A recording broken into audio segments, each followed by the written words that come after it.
Well, here we go to another side. And there were things that I should have included in previous tapes, a la Larry.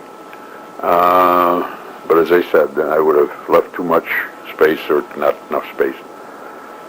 I do recall, through a client of mine, getting a large, tall pole and putting it up in the by the side of the driveway, and then being able to put a basketball hoop up on top of it. And I think that gave you guys some.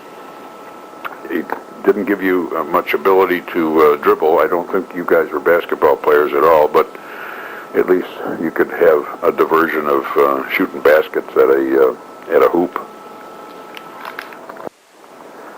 And I also recall the toys that I still have down in the basement, toys that you guys grew up with, and Mom insisted, and you guys complied with taking good care of them, putting them away when you got through, as opposed to just leaving them around.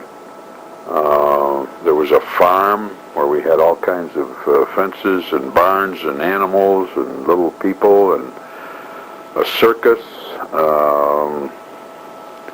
and of course Larry's famous collection of those mini cars that are still down there, trains, all kinds of games. They'll probably still be around and available when Mom and I's great-grandchildren are able to use it. I hope that they will take as good care of them as you guys did. They're probably classics by now.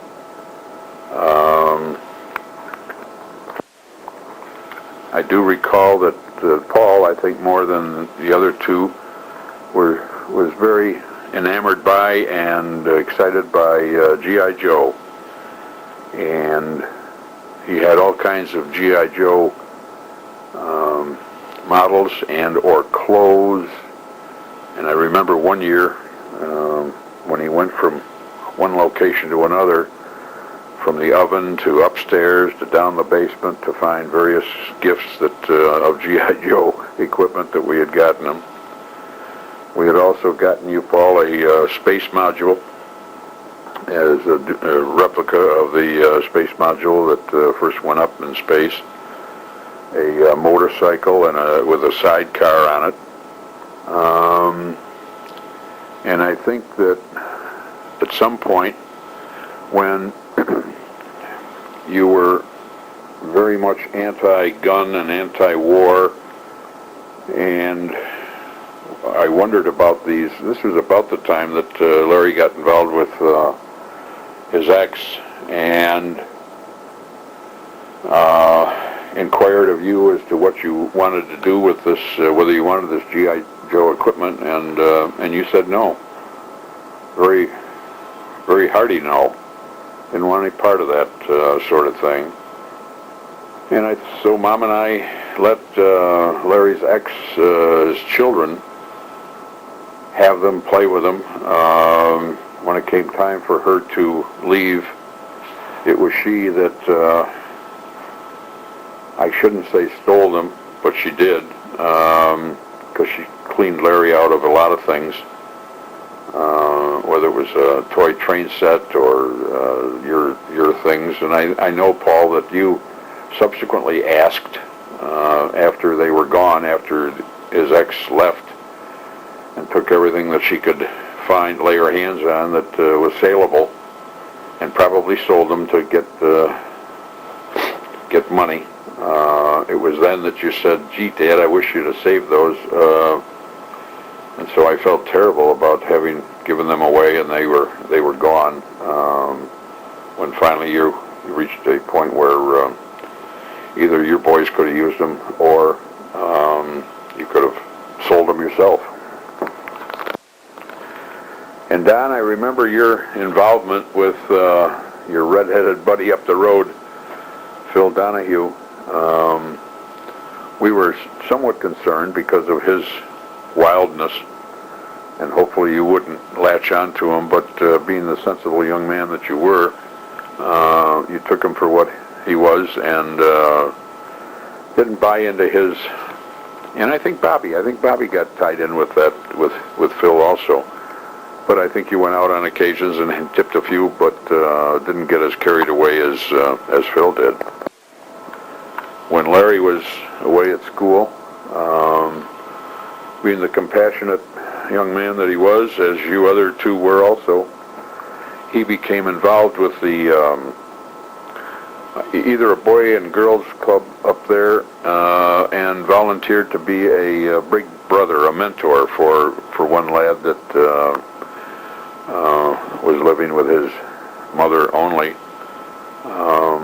And I think that's part of where he developed his compassion for others, as you guys have done also, because you have volunteered, you others, all three of you have volunteered to help out less fortunate people. And excuse me if some of these things I repeat, but I'm not sure that I want to go back. I don't want to go back and listen to all this. Don, you and Larry both helped out tremendously with the costs of college by being RAs, and I think you both learned a good deal about life and administration and management of time, and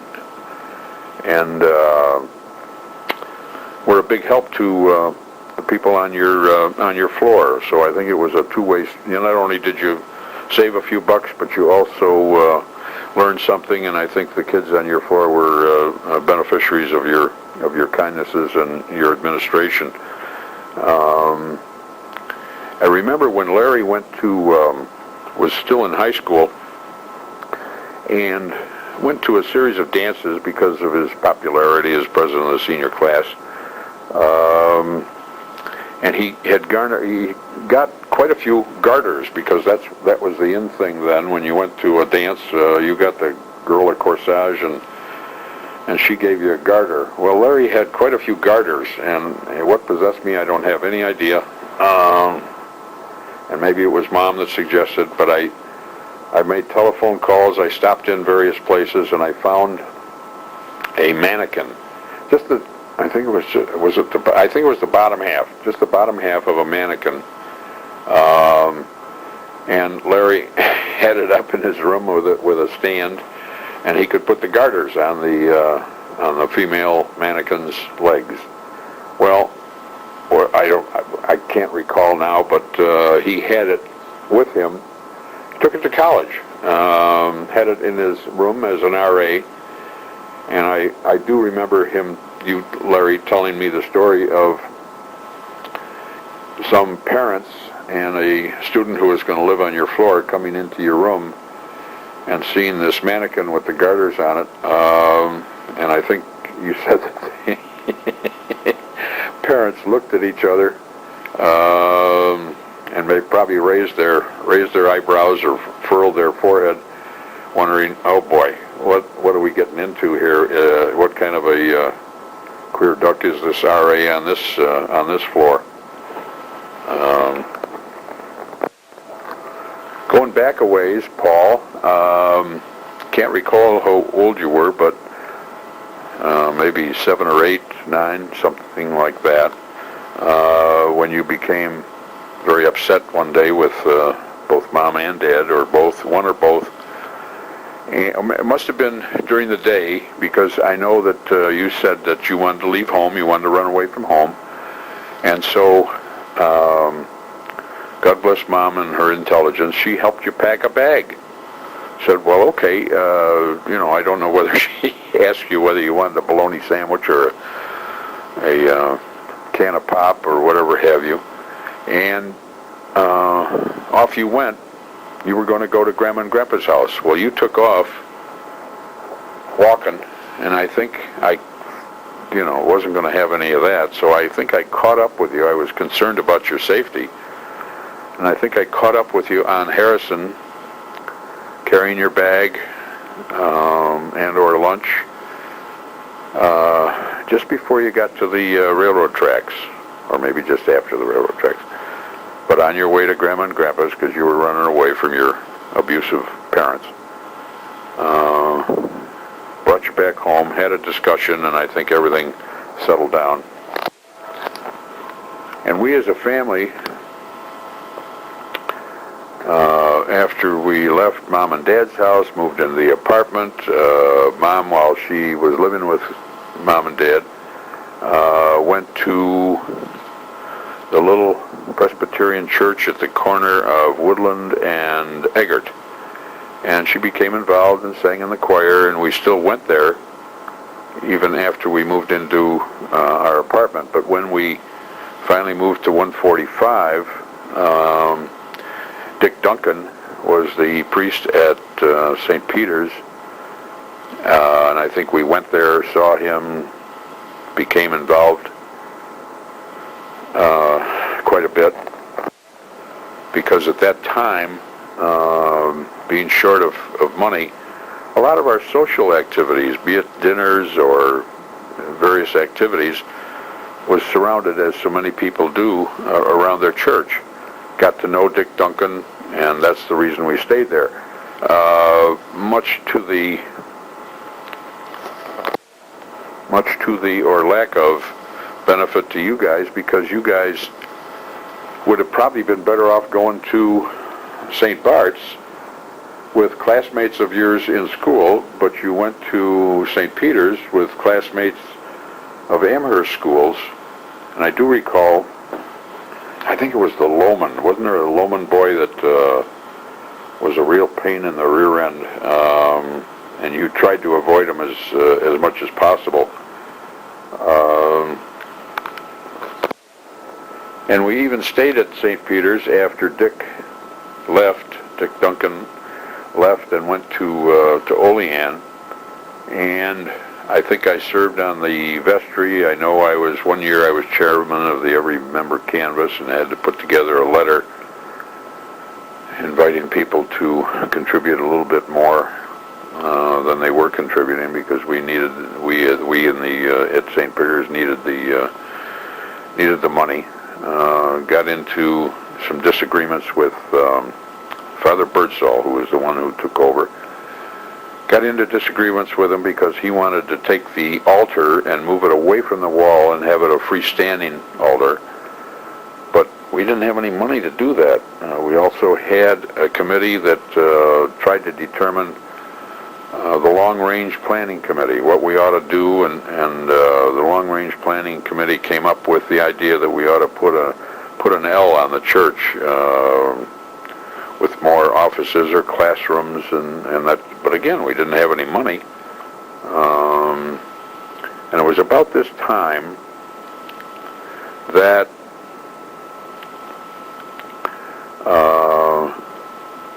after Dick left, and Father Birdsall was standing out in the back greeting people as they left the service, when I think Birdsall said something to you, Don. He said something, I don't know what he said, but I think it ended up with him calling you fatty, or that you ought to lose weight, or you were too heavy, or whatever have you. Well, that burned me no end, to a point where you, three boys, and Mom went to church, and I stayed home on Sunday morning. I just couldn't handle it.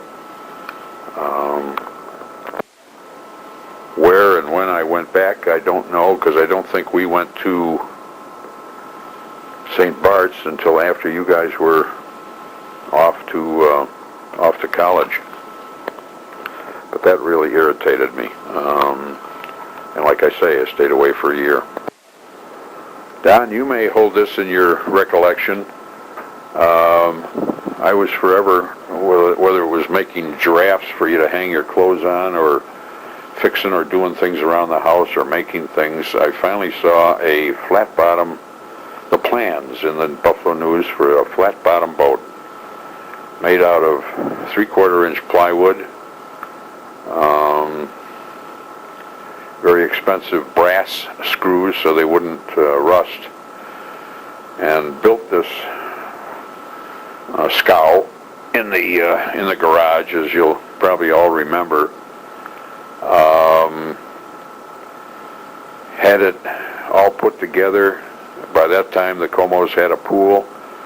We carried it out over the fence, put it in the pool to make sure it worked, and then subsequently took it up to Sunset.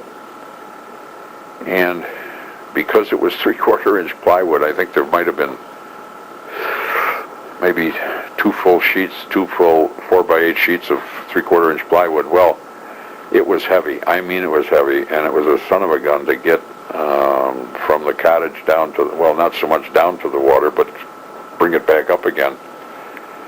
And I recall one time, Don, and you may or may not remember, it was when Louis Fuchs was with National Life in our office, and he had a motor, 5 or 10 horsepower motor. And I thought, gee, that'd be ideal if I could borrow that and put it on our little boat.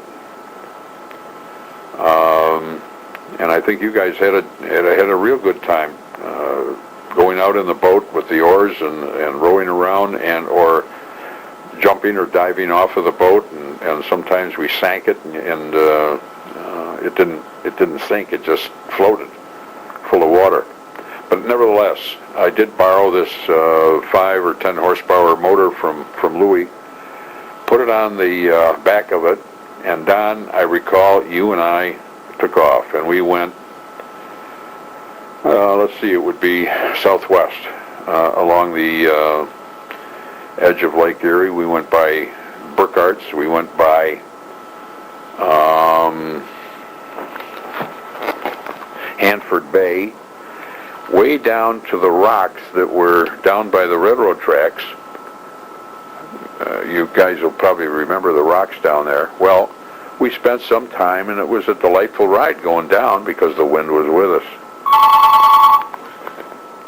Excuse me. Well, like I was saying before the phone rang, we went down to the rocks, and we climbed around on the rocks, and by the time it was time to leave later on in the afternoon, Don was young enough. You must have been 7 or 8 or 9 years old, Don, and not capable of sitting in the back and guiding the boat and running the motor. So by the time we got ready to leave, the wind had picked up a little bit. You, with me and the motor in the back, you had to sit in the front of the boat. Well, with the wind and the waves, that boat went plop, and up and down, up and down, up and down, and you were becoming quite distressed to think that you had to sit in the front of the boat to keep the weight down. But boy, you bounced all the way home, and of course the motor was not very powerful, and it didn't move us very, very fast. And but you did bounce up and down. I think you were a happy camper by the time we got back to the cottage. I wonder if you recall that, Don. I imagine you do. And this Louis Fuchs that used to be with in my office at National Life subsequently left and went to into some management capacity over at New England Life, and subsequently left there and went to a management position, supervisor type of thing, trainer for Mass Mutual. In fact, it was when Larry was coming back from Syracuse, coming back to Buffalo and or coming in the insurance business. Louis Fuchs was the supervisor and trainer at Mass Mutual, and that's one of the reasons why I recommended to Larry that he join the Mass Mutual company and not National Life, because I didn't think very much of the general agent that we had at the time, nor do I suspect and still don't believe that Larry would have gotten anywhere near the kind of training that he got with Louis and Mass than he would have at National Life. As mentioned earlier, Paul spent most of his summers, remember Paul, being a lifeguard after you got your Red Cross lifeguard designation up at Canton. And I think we already covered your going down the slides on your hands and knees. And Don getting tied in with the Town of Tonawanda Parks Department in various capacities, with or without working with Doug. I know that one of the places where you worked, and I can't remember them all, was for Jim McLean over at her manufacturing. And that was a mistake, because Jim was a very tight-fisted, thrifty person, and God bless you, you did a good job for him, and we even covered for him a couple of times, because I know that some of the machinery he had was antiquated and outdated, and I do know that you, on one occasion, trying to save him some material or prevent a piece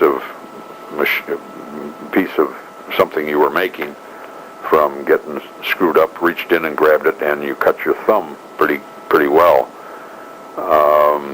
I think I took you over to Kenmore Mercy, and and I made Jim aware of this, instead of putting it down as an industrial accident, we told the folks there that you had done this, you cut your thumb at home on something, because otherwise it would have been a compensation type of thing, and Jim probably wouldn't have been too pleased with that, but it made me happy when he said he would hire you, but it also made me happy when the following year we found something else, and I can't recall some of the jobs that you had during the summer, Bear. And Don, I may have already mentioned this when I bought that Carmen Gia from a friend of Mom and Dad's who recently become a widow and wanted to get rid of it, and the price was right. And I think I mentioned the fact that when the three of us went out there to look at the car was when Larry cried a little bit, because the back seat was just a flat, uncushioned spot, and you started crying because you figured that's where you were going to be sitting. And when I went on to get a bigger and better car or what have you, it was Don who,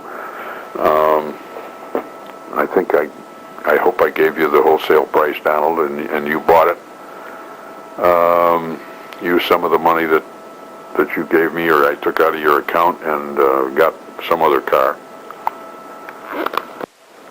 But it was you who took it up to Oswego, and it gave good transportation. I think it was a good car. It was really a Volkswagen made by Italians, Volkswagen motor, Italian design, orange as I remember, and you kept it until you sold it to either Jimmy or Bobby. I can't recall. It must have been Jimmy. And when Bobby was fixing something on it, he did something or didn't do something, and it ended up as junk. And God bless you, out of the kindness of your heart, you gave Jimmy back some of the money that you had charged him for the car. And of course, Don, when you finished Oswego, when you graduated from Oswego, you and Bob moved in as roommates in Ontario, New York. And Don, I guess it was at that time that you had moved to Rochester and were working for Doug and running the show in Rochester, because when Doug found out whoever it was that was running the show in Rochester was stealing from him, he said to you, Don, I guess maybe you did, when you got out of college, the economy wasn't that good, and you had a hell of a time trying to find a job, so you went to work for Doug here, and that's when Doug found out what he did about the guy in Rochester, as said, I'll give you half the business if you go to Rochester and build it. And he did, and you did, and off we went. And I think you were living with Bob, and I can't for the life of me remember his name. And how sad it was after he married and had a number of children that with Fitz, I think, when he passed on from cancer. That had to be a very tearing experience for you, Don, having gone to college with him and lived with him and was a good friend. And of course, Helene loves to tell the story about the first time she came to Buffalo. And what possessed me to do this, I don't have any idea, but you picked this sweet young lady up out at the airport and brought her home, and I think she had must have been in the wintertime, and she had this big coat on, and when she came in the back door, I think I was standing up at the tops of the steps in the family room, and crazy old man said, "Helene, turn around, would you?" And she didn't know what I was talking about, but she did. She turned around, and of course that was when I said to her something stupid, and said, "Gee, your ass doesn't look as big as Don said it was." Well, the poor kid was embarrassed to tears and red in the face, and Don was appalled that the old man would come up with something like that, and I was trying to be a smart ass, and was. But this occasion, like others, my mouth gets me into a lot of trouble and say crazy things that I shouldn't say, but been there and done it because you guys are very aware. And I do remember, and how you guys, Don, how you conducted a relationship or a courting of Helene. I think Helene was still in school, and you were in Rochester, Ontario, so you weren't too far away. So I would imagine that allowed you to see her more often than you might have had she been on Long Island.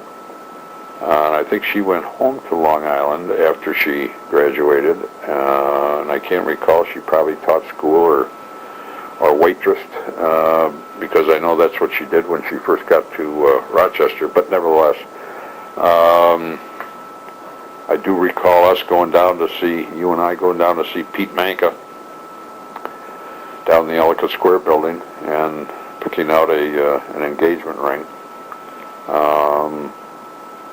And you didn't have any money any more than I did when I said, but did you ever pay me back for that, Don? I'm not sure. You either paid me or I extracted it from your account. Well, no, you were on your own by that time. But skipping ahead a little bit, we went to, after you had agreed to, or Helene had agreed to marry you, the arrangements were made, and so down to Long Island we all went. And that was a fun time. I think the Wards were there, the Coaches were there, maybe Herb Scheib was there. We went to that one motel where the pool wasn't open, and it was a unholy hot day. So I think we had to make arrangements to jump over the fence and go in the pool just to cool off. But that was the first time I had ever been exposed to a typical wedding and reception on Long Island. And of course, the way they did it down there was like a Broadway show. Other weddings that I had been involved in or gone to couldn't hold a candle to yours and Helene's wedding. And Donna and Paul, you had something similar down there. But what a magnificent party it was. And soon thereafter, you moved and found an apartment in Rochester. And Helene tried but couldn't get a job as a school teacher right off. So she was a waitress at a local bar restaurant. And you moved into an apartment. And I do recall on one occasion, Mom and I came up to see you at the apartment. And I think you had, at that time, I think we gave you one of the tall beds. And I think that's where you slept.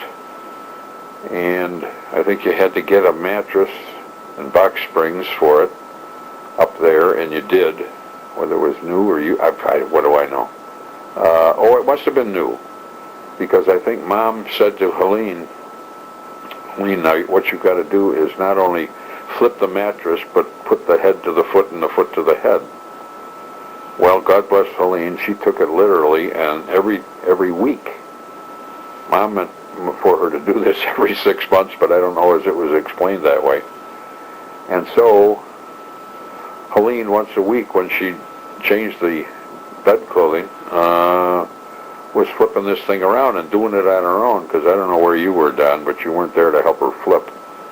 Well, she was becoming exhausted flipping the mattress around, until Helene explained to us what she was doing once a week, and Mom said, no, I meant to do it every 6 months. It's crazy how some of these things come back into your mind, into this crazy old mind.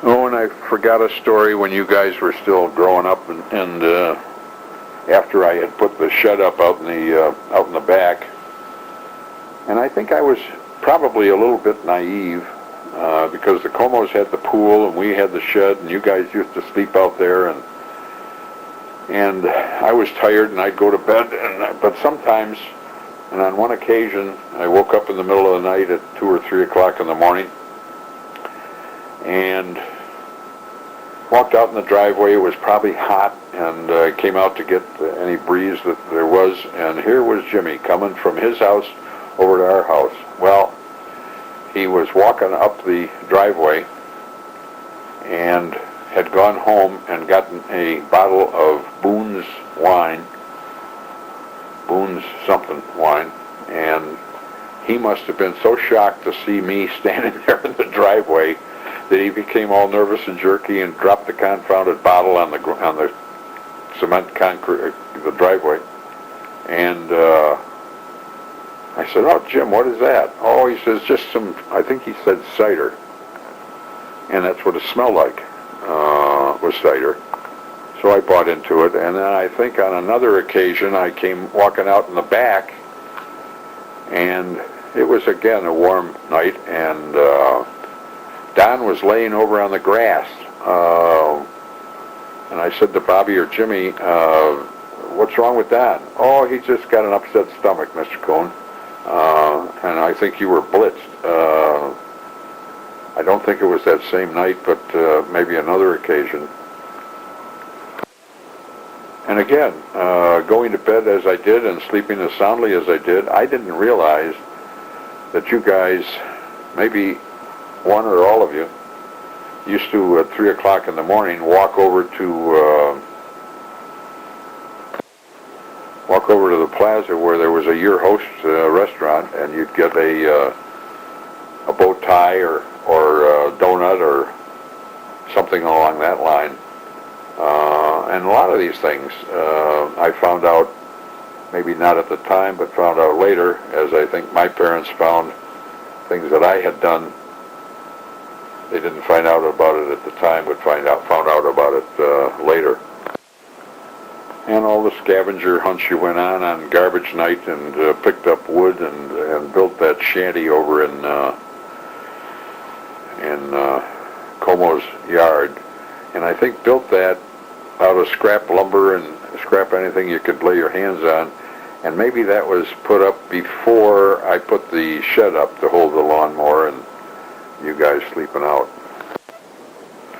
And Paul, I think it was when you got married at the country club there that we were staying in a motel, I think some distance from the location. And I do recall that the Wards, and of course Ward is always late for everything, we were there in good time, but I think Larry and Maggie and whoever else might have been with them were on their way, Ward being late again. And I think at some point before the service began,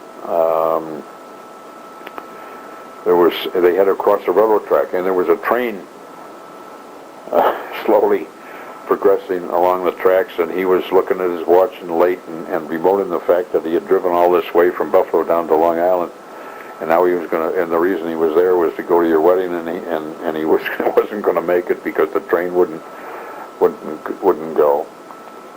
And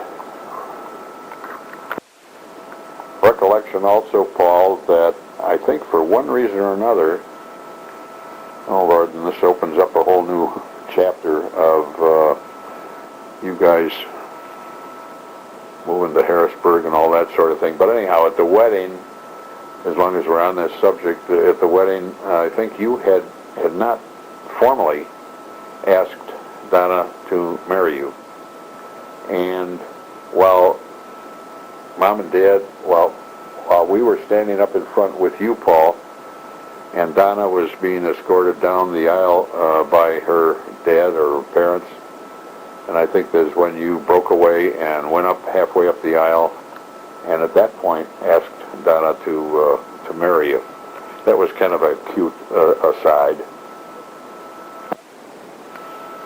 And of course, Paul, when you, I think we covered this, when you went to Canton and came back and lived at the house, Mom begged me, let Paul go and live at a dormitory over at Buff State. And I said, well, okay, by me, but Paul, you insisted for whatever reason, because you and I were tangling at the time. That's the reason Mom wanted you to go to live in the dorm. We weren't getting along as well as we could have, and but you did. You moved back home, went to school with your buddy. Can't remember his name either. For 2 years, and then through another neighbor who lived on the opposite side of Kona Drive down a ways, and I can't recall his name either, but you will.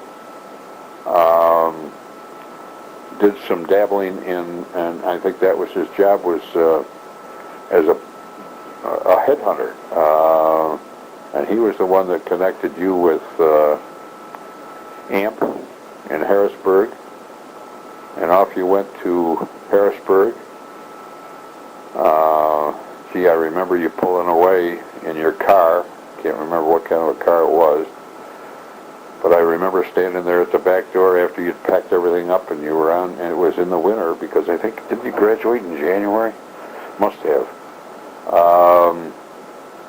And I can remember standing there at the back door with trying to suppress any tears that I might have, and as you pulled out of the driveway and drove around Conant and down Lincoln Park Drive, and I can still remember waving to you from between the back of Como's house and the garage of Morrow's, and off you were to Harrisburg.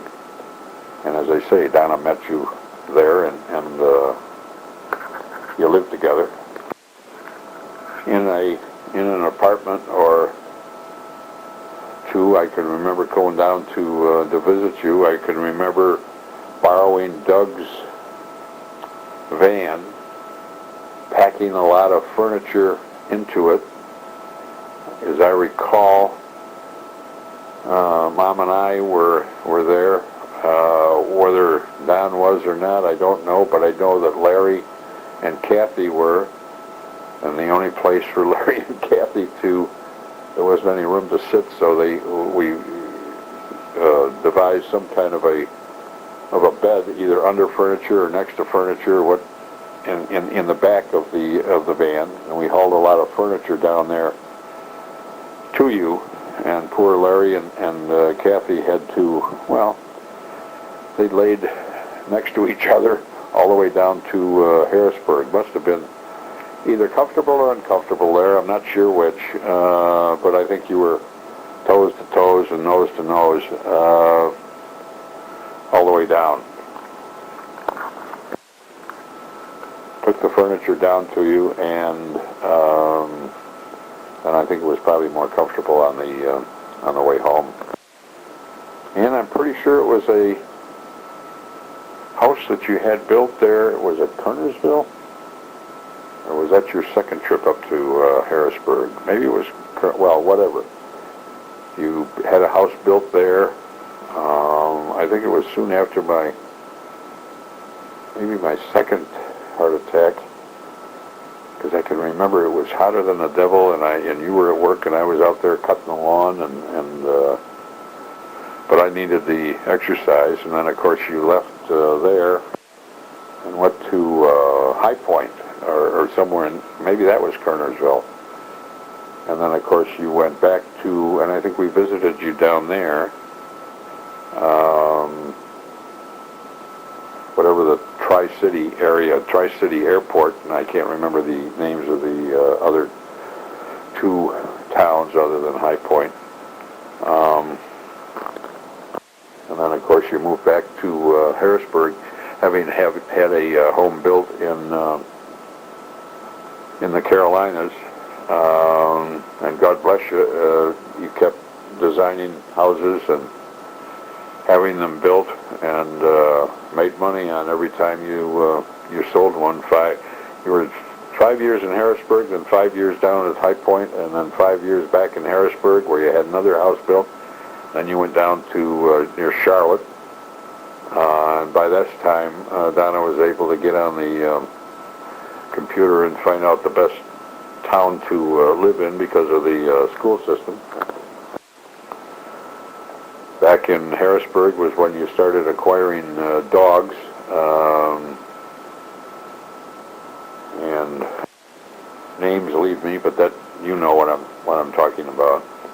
And I think it was while you were in Harrisburg was when you got a call from one of Donna's cousins in California, like on a Monday or Tuesday, and you had to make a decision by Thursday or Friday to get out of plane and get the hell out there and pick up Jeffrey. And you both decided yes, and you both went out there. And Paul, because of work, you had to come back, and I think Donna stayed. And brought Jeffrey back with her because of her obstetrician cousin in California who had this child that was going to be available. God bless him, and God bless you. And God bless Irma too, because I think when you flew back probably to Donna to New York City, you were met by your parents, and recollection is that your mother, Irma, said, "I don't want that child baptized." And that was obviously because of her Jewish faith. And this may come as a shock and a surprise to you, Donna, but I think Paul knew about it. And I think when the next time you came up to visit up here in Buffalo and bring Jeffrey along, Mom got out the Episcopal prayer book and went through the baptismal portion of the book, and Jeffrey was baptized. And my recollection is that Corey was also baptized, maybe when you came here and visited and were out for the evening, but nevertheless, your two children have been baptized, Donna. I'm not sure whether Paul knew it or not. So this isn't an attempt to get you in any trouble, Paul. Just stating the facts. Gee, there's so many things to remember, and it's almost impossible to jam it. I'm glad, Larry. I'm glad I didn't leave space, because I would have had to go back and listen to all this stuff to find out where to insert various things, like I've just put on this tape here. Where to put it, I would have been terribly confused, and I probably would have screwed the whole thing up, and it would have been harder to do that than to do what I'm doing. And of course, this is for your entertainment, but I can't take myself too seriously and get too much of this stuff in the proper order. Understand, boys, because he's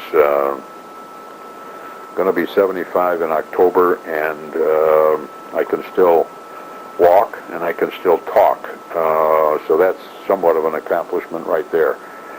Memory, I can remember all these things, but putting them in proper order isn't something that I can do with ease.